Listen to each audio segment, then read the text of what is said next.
మనిషి ప్రయత్నపూర్వకంగా నేర్చుకోవలసింది ఏమిటి అంటే, భగవంతుడు నీకు ఇచ్చిన అమూల్యమైన ఆస్తి వాక్కు. ఇది ఎవ్వరికీ లేదు, స్వరపేటిక నీకే పెట్టాడు.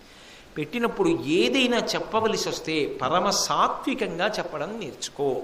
వెంటనే ముందు తిట్టేయడం, నిందించేయడం, నువ్వు నిర్ణయానికి వచ్చేయడం, అవతల వాళ్ళని పరమ పనికిమాలినవాడు అని చెప్పి ఒక చిత్రీకరణ చేసేయడం, అటువంటి పనులు చెయ్యవద్దు.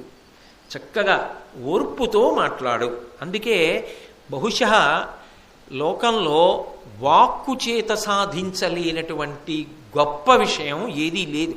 అసలు మీకు భారతీయ వాంగ్మయంలో ఆర్ష వాంగ్మయం మొత్తం మీద చచ్చిపోయే వాళ్ళని కూడా బ్రతికించింది ఏదో తెలుసా? వాక్కే. శ్రీరామాయణంలో ఇంకా ఉరివేసుకుంటున్నటువంటి సీతమ్మని హనుమ దేనితో ఆపారు? వాక్కు చేత ఆపారు.